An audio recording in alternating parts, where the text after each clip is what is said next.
جو دین میں نے تمہیں دیا ہے وہ مکمل نہیں، جو پیغام میں نے تم تک پہنچایا ہے وہ کامل نہیں، جو شریعت میں لے کے آیا وہ اکمل نہیں۔ ایک در پھڑیے ایک نو منیے ایک دئی ہو کے مریے، فرمایا وہ مکمل اور کامل نہیں، کامل نہیں۔ حضرت عمر کہتے ہیں یا رسول اللہ کیا ہوا؟ فرمایا تو تورات پڑھ رہا ہے۔ اور پھر حضور نے اگلے لفظ ادا فرمائے، فرمایا قسم مجھے اللہ کی عزت کی، اگر آج موسیٰ حیات ظاہری میں ہوتے، سیدنا موسیٰ علیہ السلام اگر آج حیات ظاہری میں ہوتے تو فرمایا وہ میرا کلمہ پڑھ کے میری شریعت کی پیروی کرتے۔ تم تو رات پڑھ رہے ہو، تم لوگوں کے پیچھے جا رہے ہو۔ فرمایا میں اپنی محبت کے معاملے میں کسی کی شراکت پسند ہے۔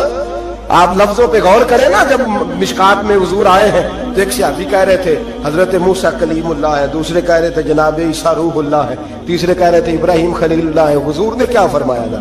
ذرا انداز دیکھیے نا، ایک نو منیے ایک در پھڑیے تے ایک دئی ہو کے مریے۔ محبت میں شراکت داری قابل قبول ہے؟ یہ کیسے ہو سکتا ہے میرے سامنے کو کسی اور کا نام لے جائے؟ یہ ممکن ہے؟ وہی نہیں میاں شیر محمد شرک پوری رحمت اللہ تعالیٰ علیہ ریاکاری پہ بات کر رہے تھے، دکھاوا نہ کرو، دکھاوا نہ کرو، کسی اور کو اللہ کی عبادت میں شامل نہ کرو۔ ان کا ایک بیلی کہنے لگا میاں صاحب سمجھ نہیں بھی لگ دی کہ رب کریم کو کیوں اتنا ناپسند ہے کوئی اور بھی دیکھ لے، کیوں اتنا ناپسند ہے؟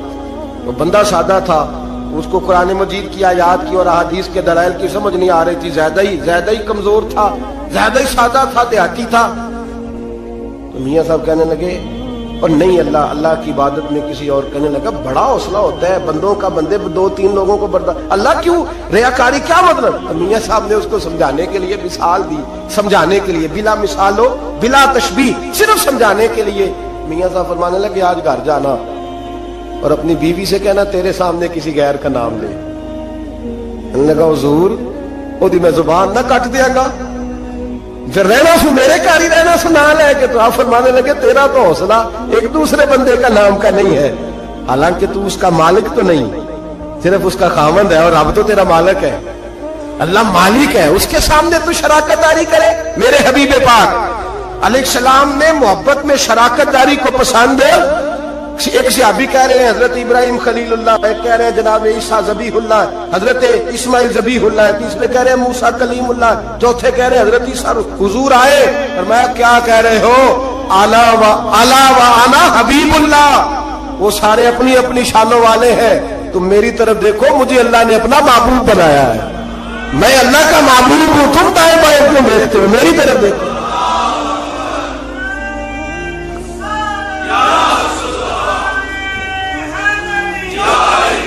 حضرت سیدنا عمر فاروق کو نبی پاک علیہ السلام نے فرمایا عمر اگر حضرت موسیٰ حیات ظاہر میں ہوتے تو میرا کلمہ پڑھتے، تم دائیں بائیں دیکھ رہے ہو، کوئی بچہ نہیں ہوگا سیاستدان جس نے کرسمس کا کیک نہ کاٹا ہو، کوئی بچہ نہیں ہوگا، کسی نے، کوئی ہولی میں جا رہا ہے، کوئی دیوالی میں جا رہا ہے، کوئی ادھر بھاگ رہا ہے، کوئی ادھر بھاگ رہا ہے۔ اب اور بھی کچھ لوگ جدید ہو گئے، عرب کی زمین پہ مندر بنانے کی اجازت مل گئی ہے جی، سیانے ہو گئے۔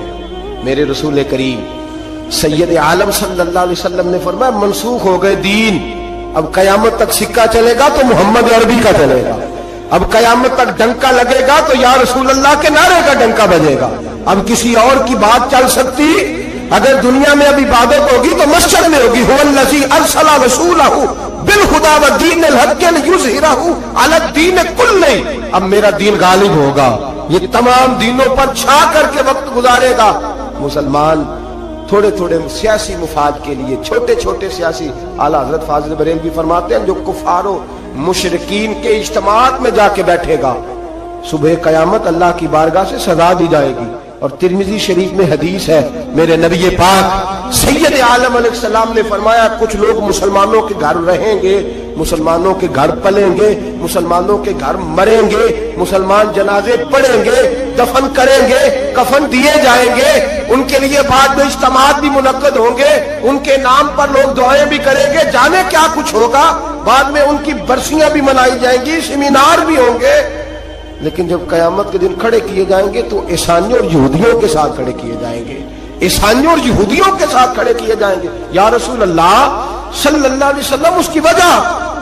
تو حضور نے فرمایا رہتے مسلمانوں کے گھر میں تھے پر ان کے دل عیسائیوں کے ساتھ دھڑکتے تھے، انہیں ان کی تہذیب پسند تھی، یہ ان کے طور طریقے کو اپناتے تھے. من تشبہ قوم فہو منہم, اور جو کسی قوم سے مشابہت اختیار کرتا ہے وہ انہی میں سے ہوا کرتا ہے. میرے بھائی اپنی مٹی پہ چلنے کا سلیقہ سیکھو. کسی کے سنگ مرمر پہ چلو گے تو پھسل جاؤ گے. میرے رسول کریم علیہ الصلوۃ والسلام نے کسی غیر کا نام اپنے نام کے ساتھ پسند, کسی اور نبی کی توہین کو کفر قرار دیا. سب نبی کو شان میرے رسول نے عطا فرمائی. کسی پیغمبر کے بارے میں کوئی بات کرتا تو حضور کہتے نہیں وہ اللہ کے رسول ہے, خبردار اجازت نہیں. لیکن اپنی امت کو اجازت نہیں دی کہ تو کسی اور کی تہذیب پہ چل, تو کسی اور کے طریقے کو اپنا. آج ہم یہ سمجھنے سے قاصر ہیں کہ لوگ کیوں اس طرح کرتے ہیں, اپنی تہذیب اپنے طور طریقے. 14 اگست کو بڑا مشہور کالم نویس ہمارے ملک کا, اس کو بڑے لوگ پڑھتے اور سنتے ہیں. اس نے کہا قوموں کا مذہب نہیں ہوتا, ملکوں کا مذہب نہیں ہوتا, مذہب تو انسانوں کا ہوتا ہے. ہر مذہب کے آدمی کو کھل کے چھٹی ہے, وہ جو مرضی بولے جو مرضی کہے. تو میں نے کہا عجیب نادان ہو, اگر قوموں کا مذہب نہ ہوتا تو پھر تم نے اس کا نام اسلامی جمہوریہ پاکستان کیوں رکھا تھا؟ تو اسلامی جمہوریہ پاکستان ہے تو اس کا کوئی مذہب تھا تو 7 لفظ اسلام آیا نا. میرے نبی پاک علیہ الصلوۃ والسلام نے ملک کا مذہب رکھا تو فرمایا کہ یہ حدود حرم ہے, اس کے اندر کافر یہودی عیسائی سکھ کو داخلے کی اجازت ہے. نبی پاک سے زیادہ غیروں کا خیال رکھنے والا کون تھا؟ لیکن حضور علیہ السلام نے ان کی تہذیب کو, ان کے تمدن کو, ان کے طریقوں کو, ان کے طرز حیات کو مسلمانوں کا اپنانا پسند نہیں فرمایا. نبی پاک علیہ السلام جلال فرماتے تھے, حضور ناراض ہوتے تھے اگر کوئی شخص.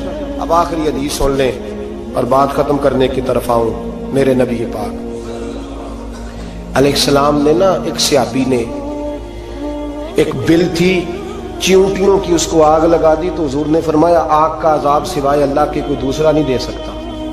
شریعت اسلامیہ کے اندر ایسی سزائیں نہیں ہیں, اگر ہیں بھی تو اس میں بھی ائمہ کا اختلاف ہے.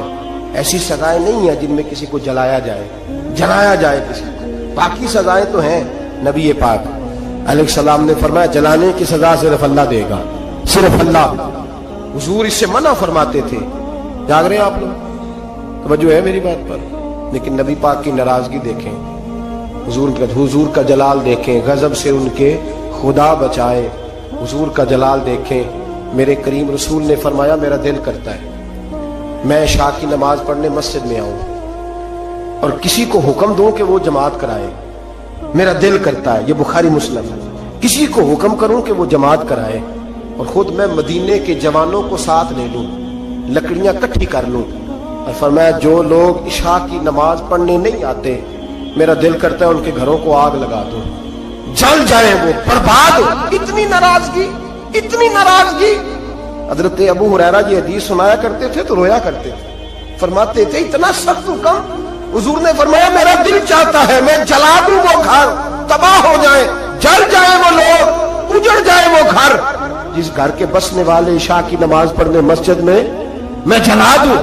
تو کیسے کہتا ہے میرے گھر میں برکت آ جائے گی اور میں نماز نہ پڑھوں؟ تو کیسے کہتا ہے سکون آ جائے گا اور میں نماز پڑھنے نہ جاؤں؟ جس سے رسول پاک ہی ناراض ہے, جس سے نبی پاک ہی ناراض ہے, اور حضور فرماتے ہیں فلاں گھر برباد ہو جائے, تو اب آج کیسے ہو سکتا ہے؟ خدا نے ان کی زبان کو وہ اختیار دیا, جو نکلی منہ سے ان کے وہ بات ہو کے رہی. میرے حبیب پاک سید عالم علیہ السلام نے فرمایا دل چاہتا ہے جلا دوں. اگر مجھے عورتوں کا خیال نہ ہوتا, اگر مجھے بچوں کا خیال نہ ہوتا تو میں جلا ڈالتا وہ گھر. جو گھر کے رہنے والے کلمہ تو پڑھتے ہیں پر مسجد میں نماز پڑھ لے. کتنے ہم لوگ مزے کے ساتھ, ڈھٹائی کے ساتھ, اب تو سیاڑے بندے ہو گئے ہیں, کہتے ہیں حضرت صاحب میں جھوٹ نہیں بولنا, میں ایک ہی پڑھدا جی.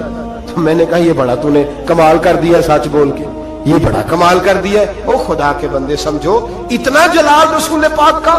فرمایا میرا دل کرتا ہے جلا دو اس گھر کو جس گھر کے لوگ عشاء کی نماز پڑھنے مسجد میں نہیں آتے. میرے بھائی میرے محبوب ناراض ہوئے. جلال فرمایا جن چیزوں سے, ایک تو بحث نہ کریں کبھی بھی دین کے معاملے میں, کسی مستند عالم دین سے صحیح العقیدہ سے رجوع کریں, کبھی تقدیر کے مسائل پہ جھگڑا نہ کریں, اور میرے عزیز حدود اللہ کے معاملے میں کبھی اپنی رائے پیش نہ کریں, اور کبھی بھی میرے عزیز شریعت کے مقابلے میں اپنی رائے قائم نہ کریں, اور دین کی کبھی کسی حد کو نہ توڑیں, حضور ناراض ہو جائیں گے. اور کبھی بھی جتنے مرضی بھی جدید ہو جائیں کسی غیر مسلم کے کسی طریقے کو، کسی تہوار کو، کسی تقریب کو نہ اپنائیں، اس لیے کہ نبی پاک علیہ السلام اگر حضرت عمر فاروق جیسے لوگوں پہ جلال فرماتے ہیں تو ہما چما کس کھاتے میں ہیں؟ محبوب نے جلال فرمایا، غصہ فرمایا۔ اللہ تبارک و تعالیٰ کی حدیں توڑنے پر غور کیا کریں، اپنے معاملات کو ٹٹولتے رہا کریں۔ ہمارا سارا کچھ ہمارے نبی کے ساتھ وابستہ ہے، ہماری زندگی سے لے کر قبر تک اور قبر سے لے کر جنت میں داخلے تک اگر کچھ سہارا ہے تو وہ مصطفیٰ کی ذات ہے۔ اور اگر حضور ہی ہم سے ناراض ہو گئے، اگر نبی پاک ہی ہمارے کسی عمل کی وجہ سے ناراض ہو گئے تو دوسرا تو سہارا ہی کوئی نہیں۔ کدھر جائیں گے؟ کس کا منہ تکیں گے؟ میرے محبوب پاک علیہ السلام کے غلاموں، حضور محبوب پاک علیہ السلام کو راضی کرنے والے کام کریں۔ پتا ہوتا ہے، مجھ سے سنو، سب سے بڑا مفتی تو میں ہوں، شیخ القرآن کی 2-4 ڈگریاں اس جیب میں اور شیخ الحدیث کی اس جیب میں ہے۔ مولوی بیچارے کو کیا پتا، وہ تو روٹی کھاتا رہا ہے 8 سال مدرسے میں، اس کو کیا خبر؟ اپنی مرضی کا مسئلہ، اپنی مرضی کا فتویٰ۔ اب لوگ علماء کے پاس بھی جب آتے ہیں تو رائے لینے نہیں آتے، رائے دینے آتے ہیں۔ 2-4 بندہ رائے دے جاتا ہے، کہتا ہے جناب اس طرح کہا کریں لوگ جب آپ کے پاس آتے ہیں، بلکہ لوگ ہمیں بتاتے ہیں یہ باتیں سنایا کریں، وہ بڑی بات ہے بیان کیا کریں۔ میرے بھائی سنیں، نبی کریم علیہ السلام تشریف لائے مسجد نبوی میں تو صحابہ تقدیر پر بحث کر رہے تھے۔ حضرت عبداللہ بن عمر رضی اللہ تعالیٰ عنہ فرماتے ہیں محبوب آئے، حضور نے سن لیا اور میں نے حضور کے چہرے کو اس طرح سرخ دیکھا جیسے آگ کا انگارہ سرخ ہوتا ہے، جلال نبی کریم کے چہرے پر۔ حضور نے فرمایا کیا باتیں کر رہے ہو، کیا باتیں؟ بول پڑے بریلی کے امام، کہنے لگے غضب سے ان کے خدا بچائے، غضب سے ان کے خدا بچائے، کیا باتیں کر رہے ہو، تقدیر پہ بحث کر رہے ہو؟ یا رسول اللہ گفتگو کر رہے تھے۔ میرے محبوب نے فرمایا تم سے پہلی امتیں تباہی اس لیے ہوئی ہیں کہ وہ بحث کرتی تھی، اور میں خبردار، کسی نے تمہیں اجازت نہیں دی بات کرنے کی، جو میں کہتا ہوں وہ مان جایا کرو، اس لیے کہ میں اللہ کا رسول بن کے تشریف لایا ہوں۔ کسی نے تمہیں اجازت دی؟ جلال فرما، ہر آدمی بات کر رہا ہے، ہر آدمی بحث کر رہا ہے، ہر آدمی گفتگو کر رہا ہے۔ جو ٹی وی پہ بیٹھتا ہے وہ کہتا ہے فلاں کو ٹھیکیدار ہے، مجھے بھی تو اتنی باتیں آتی ہیں۔ ہر آدمی گفتگو کر رہا ہے، کس نے منع کیا ہے؟ جب تو ٹی وی پہ گیا تھا، اینکر پرسن بنا تھا، تو نے صحافت کی ڈگریاں دی تھی، پولیٹیکل سائنس میں تو نے کتنے ایم اے کیے وہ تو نے جمع کرائی تھی۔ تو دین پہ بحث کر لا، ہمیں بھی کوئی ڈگری دکھا، تو نے کہاں سے پڑھا ہے، کوئی بات سنا، تو کس کا شاگرد ہے، کو اپنی سند ثابت کر۔ ایسے ہی بات کرنے کی اجازت کیسے دے دی جائے؟ حبیب کریم علیہ السلام نے سب سے پہلے اس بندے سے اظہار ناپسندیدگی فرمایا، جلال فرمایا، جو علم اس کے پاس نہیں ہوتا اور دین کے معاملات میں بحث کرتا ہے، تکرار کرتا ہے، بانج علموں جو کرے فقیری وہ کافر مرے دیوانہ ہو۔ میرے رسول پاک علیہ السلام ناراض ہے۔ پھر دوسرا جلال میرے نبی پاک نے بے ادب پہ فرمایا، بے ادب پہ۔ ابو داؤد، ابن ماجہ، سیاستہ سے روایت عرض کر رہا ہوں، نبی کریم علیہ السلام بازار میں نکلے، گلی میں نکلے، ایک آدمی کو دیکھا، اس نے خانہ کعبہ کی سمت منہ کر کے تھوکا، کعبے کی طرف نہیں، کعبے کی سیدھے پیر کیے ہوئے ہیں۔ کہتے ہیں قرآن تو بڑا پڑھ رہا ہے نا، چلو کعبے کو پیر کیے ہیں تو پھر کیا حرج ہے؟ جی یہ کہیں کہاں لکھا ہوا ہے کہ کعبے کو پیر نہیں کرنے چاہیے؟ کس حدیث میں لکھا ہے؟ آؤ میں دکھاؤں کس حدیث میں لکھا ہے۔ میرے محبوب پاک سید عالم صلی اللہ علیہ وسلم مدینے میں، یہ سیاح کی روایت کر عرض کر رہا ہوں، کان اور آنکھیں اور دل کھول کے رکھا کرے۔ یوں چلے آؤ نا برچھی تان کر، اپنا بیگانہ ذرا پہچان کر، اور اگر دنیا میں رہنا ہے تو کچھ پہچان پیدا کر۔ لباس خضر میں یہاں سینکڑوں راہزن بھی پھرتے ہیں۔ میرے حبیب کریم علیہ السلام نے دیکھا، اس نے کعبے کی طرف نہیں، کعبے کی سمت کی طرف، کیونکہ کعبہ تو مکے میں ہے نا اور بات مدینے کی ہو رہی ہے، منہ کر کے تھوک دیا، اور تھوک کے وہ شخص چلا گیا۔ آمنہ کے معصوم لال نے ارشاد فرمایا کون ہے یہ؟ حضور فلاں مسجد کا امام ہے۔ حضور نے فرمایا آج کے بعد نماز نہ پڑھائے، آج کے بعد نماز نہ پڑھائے۔ نماز مصلی پہ کھڑا ہونے لگا تو صحابہ نے کہا بھائی پیچھے ہٹ جا، تو نہیں پڑھا سکتا۔ اس نے کہا وجہ؟ کہنے لگے جس محبوب نے کو اللہ نے نماز دی ہے اسی رسول نے تیری امامت سے منع فرما دیا ہے، نماز والے نبی نے منع کر، تو نہیں پڑھائے گا۔ بھاگا حضور کے دروازے پہ، یا رسول اللہ کیا ہوا؟ فرمایا تو نے کعبے کی سمت منہ کر کے تھوکا ہے، تو نے بے ادبی کی ہے۔ یا رسول اللہ مجھے میرا خیال نہیں رہا۔ فرمایا جو ادب کا خیال نہ رکھے وہ امامت کے قابل نہیں ہوتا۔ جو ادب کا خیال نہ رکھے وہ امامت کے، معافی مل گئی اسے معافی، لیکن امامت کی اجازت ہے۔ جو کعبے کی بے ادبی کرے وہ امامت کے قابل نہیں، تو جو مدینے والے رسول کی بے ادبی کرے، جو والدین مصطفیٰ کی بے ادبی کرے، جو صحابہ اور اہل بیت کی بے ادبی کرے وہ امامت کے قابل۔ دشمن احمد پہ شدت کیجئے، ملحدوں سے کیا مربت کیجئے، شرک ٹھہرے جس میں تعظیم حبیب، اس برے مذہب پہ لعنت کیجئے۔ اور اعلیٰ حضرت فرماتے ہیں ہمارا تو عقیدہ ہے جو نہ بھولا ہم غریبوں کو رضا، جو نہ بھولا ہم غریبوں کو رضا، ذکر اس کا اپنی عادت کیجئے۔ بے ادب کے معاملے میں نبی پاک نے ناراضگی کا اظہار، بات بے ادبا مقصود نہیں حاصل تے نہ درگاہ ٹوئی، باج ادب دے محمد بخشا توڑ نہیں چڑھیا کوئی، باج ادب دے محمد بخشا توڑ نہیں چڑھیا۔ ایک روایت اور عرض کر دو ترمذی سے، حضور جنازہ پڑھانے گئے، پہلے چلے گئے، لوگ کہتے ہیں پتہ ہوتا تو جاتے کیوں، میں کہتا ہوں اگر جاتے نہ تو مسئلہ کیسے بتاتے۔ حضور پہنچ گئے، جنازہ گاہ تک پہنچے، قبرستان میں ترمذی ہے، میت کے چہرے سے بھئی جو مر گیا ختم ہی ہو گیا، اس کے ساتھ کاہے کی ضد، اس کے ساتھ کیا جھگڑا، ماری گیا ہے، ترمذی ہے، سیاہ عرض کر رہا ہوں، چہرے سے کپڑا ہٹایا، فرمایا میں نہیں جنازہ پڑھاتا۔ اب جس کو لوگ کفن غسل دے کے آئے ہیں تھا تو مسلمان ہی نا، لیکن میرے محبوب کا جلال دیکھیں، غضب سے ان کے خدا بچائے، قبرستان تک آئے، کپڑا ہٹایا، فرمایا نہیں پڑھاتا جنازہ۔ صحابہ نے کہا حضور پڑھائے، نہیں پڑھاتا، حضور بے نمازی تھا، فاسق تھا، کیا جرم تھا؟ فرمایا میں نہیں جنازہ پڑھاتا، یہ میرے عثمان غنی سے بغض رکھتا تھا، یہ میرے عثمان غنی سے، عثمان سے بغض رکھے، یہ ہے میت کسی بے ادب کی منہ دکھانے کے قابل نہیں ہے، ان کے دشمن پہ لعنت خدا کی، رحم پانے کے قابل نہیں ہے۔ رسول پاک علیہ السلام تو مر جائے، حضرت عثمان کا دشمن تو جنازہ نہیں پڑھاتے۔ تو زندوں کے ساتھ دوستیاں کرے پھرتا ہے، تو زندوں کے ساتھ تعلق بنائے پھرتا ہے، دشمن احمد پہ شدت کیجیے میرے نبی کریم۔ پہلی بات تو حضور نے بحث کرنے والے پہ جلال کیا، دوسری بات میرے نبی کریم سید عالم صلی اللہ تعالی علیہ وسلم نے جلال فرمایا اس شخص پر جو شخص بے ادبی کرتا ہے، جلال۔ تیسرا جلال فرمایا حضور نے، ایک شخص نے آ کے عرض کی یا رسول اللہ صلی اللہ علیہ وسلم ہمارے محلے کا امام مسجد لمبی نماز پڑھاتا ہے، لمبی نماز پڑھاتا ہے۔ اب دیکھیں نا ایک اور حال بھی ہو سکتا تھا، حضور بلاتے ہیں، تھپکی دیتے، کہتے ہیں یار آہستہ آہستہ پڑھایا کر، چھوٹی نماز پڑھایا کر، یہ بھی ہو سکتا تھا، لیکن حدیث میں جلال ہے میرے نبی کا۔ حضور نے امام کو بلایا، فرمایا لمبی نماز کیوں پڑھاتا ہے؟ کہا حضور میرا دل کرتا ہے۔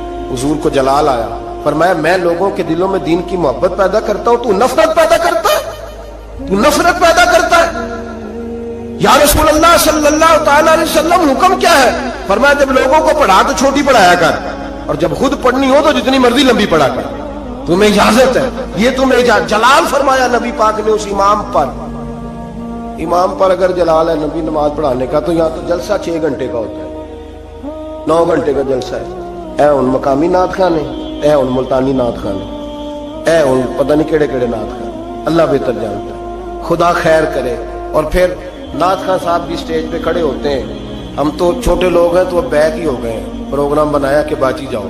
میں بچوں سے کہتا ہوں یہ تو نہیں نہ ہو سکتا ساری دنیا غلط ہے اور ہم صحیح ہے، جو خود ہی سجدہ صاحب کر لیتے ہیں، ہم بیک ہو جاتے ہیں، عجیب چکر ہے۔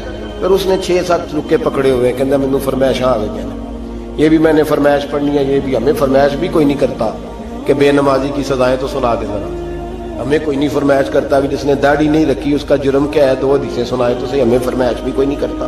فرمائشیں بھی ساری انہیں کرتے ہیں جو 1.25 منٹ میں جنت میں پہنچا دیتے ہیں، 1.25 منٹ لگتا ہے وہ سامنے جنت ہے، اللہ ہی معاف فرمائے۔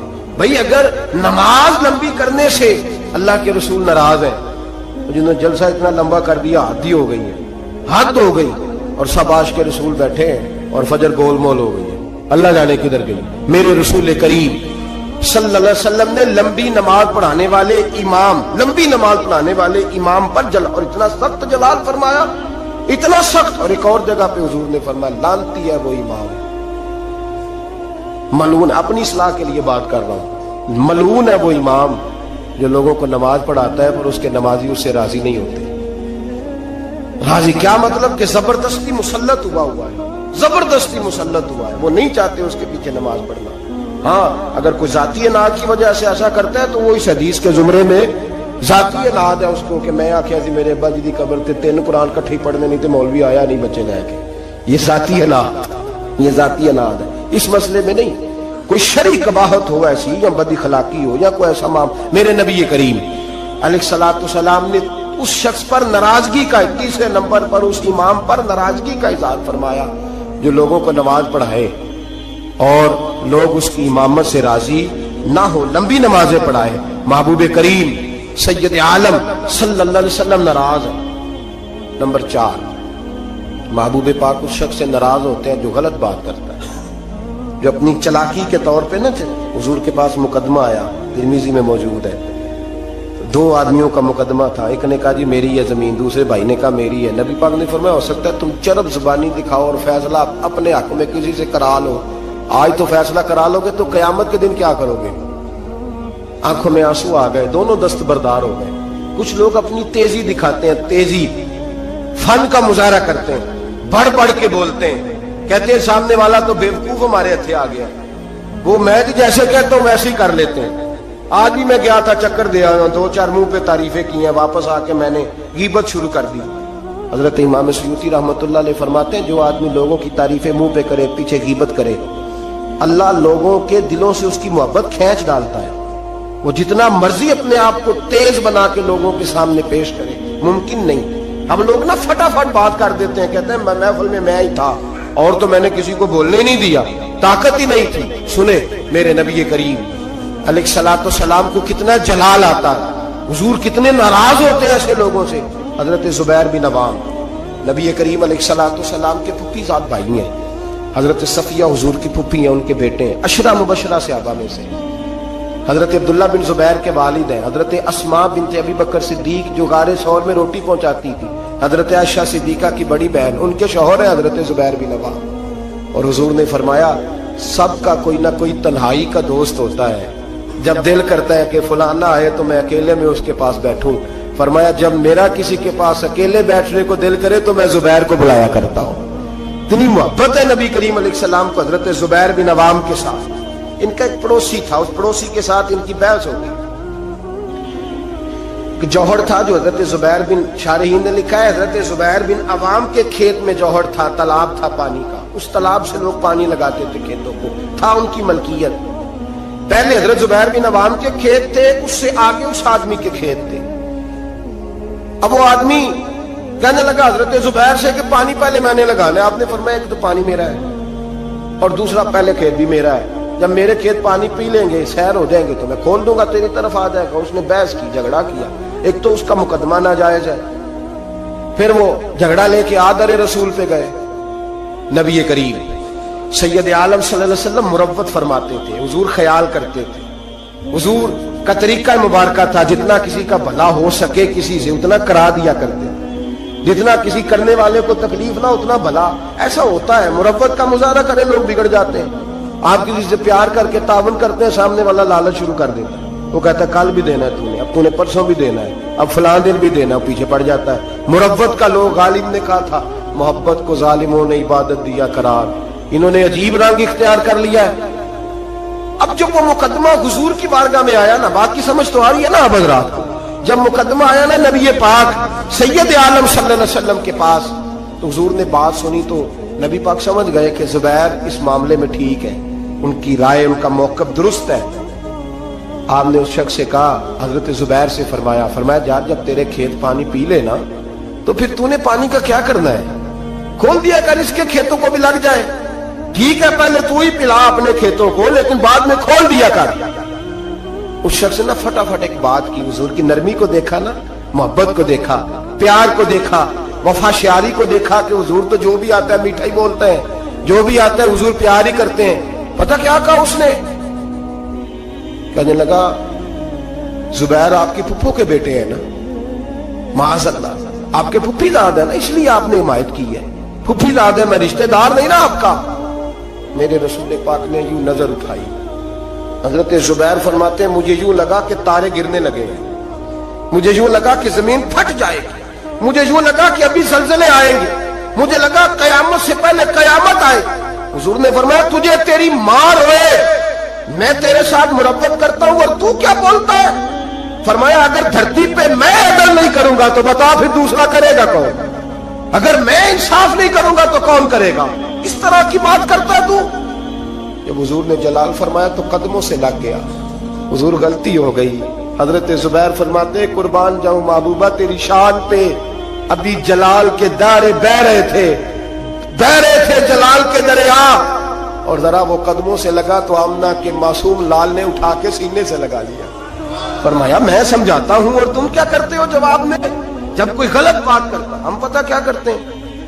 ہم جھوٹ بولتے ہیں، غلطیاں کرتے ہیں. اگر ہمارے بیٹے میں غلطی ہو تو ماننے کو تیار نہیں. بڑی پنچایت میں ہم کہتے ہیں یہ تو دودھ کا دھلا ہوا ہے، یہ خطا کر ہی نہیں سکتا معاذ اللہ. اگر بیٹی ہماری ہو اور اس کے سسرال سے کوئی پیغام آ جائے تو سوال ہے ہم مان جائیں. جھوٹ بولتے ہیں، غلط حتیٰ کہ ذاتیات پر اتر کر لوگ الزام تراشی کرتے ہیں، نجی زندگی پر لوگ اعتراض کرتے ہیں، نیچے اتر آتے ہیں، گر کر بات کرتے ہیں. اور میرے بھائی، میرے نبی کریم سید عالم صلی اللہ علیہ وسلم نے جلال کیا اس شخص پر، اظہار ناراضگی فرمایا اس شخص پر جو غلط بات کرتا ہے، جو غلط جگہ پر گفتگو کرتا ہے، اس پر جلال فرمایا. محبوب کریم سید عالم صلی اللہ علیہ وسلم نے ہمیں سمجھنا چاہیے کہ ایسے لوگوں سے حضور ناراض ہوتے ہیں جو جلال کرتا ہے، جو غلط بات کرتا ہے. میرے حبیب پاک سید عالم صلی اللہ علیہ وسلم حدود اللہ کے معاملے میں آپ نے بات کان کھول کے سننی اور خاص توجہ کرنی ہے میری بات پر. ایک معاملہ ہے حدود اللہ کا. اللہ کے محبوب نا با اختیار ہے. قرآن کہتا ہے یحلی لہم الطیبات ویحرم علیہم الخبائث. محبوب اگر چاہیں تو کچھ چیزیں حلال کر دیں اور چاہیں تو گندی چیزیں حرام کر دیں. با اختیار ہے، اور اس اختیار کو حضور سید عالم نے استعمال بھی فرمایا. وَيُحَرِّمُ عَلَيْهِمُ الْخَبَائِثَ کو حضور نے اختیار بھی فرمایا. ایک صحابی آئے، بخاری میں موجود ہے، نے آ کے عرض کی حضور روزہ ٹوٹ گیا ہے، رکھا تھا، یا رسول اللہ میں نبھا نہیں سکا، ٹوٹ گیا ہے. نبی کریم علیہ الصلوۃ والسلام نے فرمایا جا 3 روزے کفارے میں رکھ. اس نے کہا حضور ایک نہیں پورا ہو سکا مجھ سے. نبی پاک نے فرمایا جا 60 مسکینوں کو کھانا کھلا. اس نے کہا حضور کئی دنوں سے خود نہیں پیٹ بھر کے کھایا. اب میرے پاس کوئی آتا 2 باتیں پوچھتا، تیسری میں کہتا یار حالی کوئی نہیں، تو عجیب بات کر رہا ہے، میں تو ناقل ہوں، ادھر سے بات پڑھی اور ادھر بیان کر دی، میں کچھ شارع تھوڑا ہوں معاذ اللہ تعالیٰ. نبی کریم با اختیار ہے، شارع ہے دین کے معاملے میں، تشریح کرتے ہیں نبی کریم سید عالم علیہ السلام دین. وَيُحَرِّمُ عَلَيْهِمُ الْخَبَائِثَ. حضور اگر چاہیں تو کسی بری چیز کو حرام کر دیں، چاہیں تو کسی اچھی چیز کو حلال کر دیں. اللہ نے اختیار دیا. کہنے لگا یا رسول اللہ میں نہیں رکھ سکتا. فرمایا چل اس طرح کر، 60 مسکینوں کو حضور نہیں کھلا سکتا. فرمایا چل 3 کو کھلا دے. کہنے لگا حضور سویر سے میں نے خود کوئی نہیں کھایا، میرے بچوں نے کوئی نہیں کھایا. تھوڑی دیر گزری تو ایک ٹوکرا کھجوروں کا آ گیا. حضور با اختیار ہے، ٹوکرا آیا کھجوروں کا. نبی کریم علیہ الصلوۃ والسلام نے فرمایا یہ کھجوریں لے جا اور مدینے میں جو غریب ہے اس کو دے دے، تیرے روزے ٹوٹنے کا کفارہ ادا ہو جائے گا. کہنے لگا یا رسول اللہ مدینے میں سب سے غریب میں ہی ہوں. تو حضور نے فرمایا روزہ تو نے توڑا ہے، کھجوریں میں دے دیتا ہوں، جا گھر جا کے بچوں کے بیچ بیٹھ کے کھا لے، تیرے روزے کا کفارہ ہو جائے گا. یہ اختیار ہے میرے نبی پاک کا، یہ میرے رسول پاک کا. اعلیٰ حضرت فرماتے ہیں وسعتیں دی ہیں خدا نے دامن محبوب، وسعتیں دی ہیں خدا نے دامن محبوب کو، جرم کھلتے جائیں گے اور وہ چھپاتے جائیں گے. میرے نبی پاک علیہ السلام کی بارگاہ میں مسند امام احمد بن حنبل میں موجود ہے. ایک شخص نے کہا حضور میں 2 نمازیں پڑھوں گا، یا ایک روایت میں 3 پڑھوں گا. تو حضور نے فرمایا تو کلمہ پڑھ، میں تجھے 2 کی معافی دیتا ہوں. وہ الگ بات ہے کہ بعد میں اس نے تہجد بھی پڑھی، اشراق اور چاشت بھی پڑھی، لیکن حضور با اختیار ہے میرے نبی پاک. رسول پاک با اختیار ہے نبی کریم علیہ السلام. لیکن حدود اللہ کا جب معاملہ ہوتا، حدود اللہ کا معاملہ، ایک دفعہ تو ایسا ہوا کہ ایک جنگ کے موقع پر نبی پاک علیہ الصلوۃ والسلام نے ایک عورت کی لاش دیکھی تو حضور نے جلال فرمایا جب میں نے تمہیں کہا تھا کہ عورتوں پر ہاتھ نہیں اٹھانا تو کس نے قتل کیا؟ جلال فرمایا قیامت کے دن یہ بی بی جس آدمی کا بھی گریبان پکڑے گی میں اس کے ساتھ ہو کے اللہ کی بارگاہ میں مقدمہ لڑوں. اگرچہ وہ کافروں کی عورت تھی. آج تو مسلمان اقتدار کے لیے کاٹ رہے ہیں نا ایک دوسرے کو، اقتدار کی جنگ. دنیا میں جنگ لگی ہوئی ہے نا، شام سے لے کر عراق تک. تو لوگ کہہ دیتے ہیں فرقوں کی جنگ ہے، میں درجنوں بار کہتا ہوں یہ اقتدار کی لڑائی ہے. لوگ کسی نے کوئی مذہب کا روپ دھارا ہے، کوئی دھارا ہے، اصل جنگ اقتدار کی ہے، سب کو اقتدار چاہیے اور اقتدار کے لیے بھاگ دوڑ ہو رہی ہے۔ 4 لاکھ کے قریب حلب کے لوگ قتل ہو چکے ہیں اور ابھی تک خون سے اس زمین کو روز رنگین کیا جاتا ہے، لیکن لوگ بازی نہیں آتے۔ اللہ کے نبی جلال فرمایا کرتے ہیں حتیٰ کہ کوئی درخت کاٹ دیتا ناجائز کسی کا تو حضور اس پر بھی ناراض ہوتے اور یہاں گردنیں کاٹی جاتی ہیں۔ بہرحال حدود اللہ کے معاملے میں پڑھ پڑھ علم ہزار کتاباں کدی اپنے آپ نو پڑھیا نہیں، بھج بھج وڑنا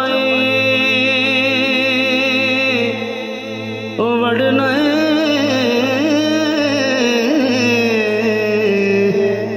بھج بھج وڑنا مندر مسیتی کدی من اپنے وچ وڑیا ہی نہیں۔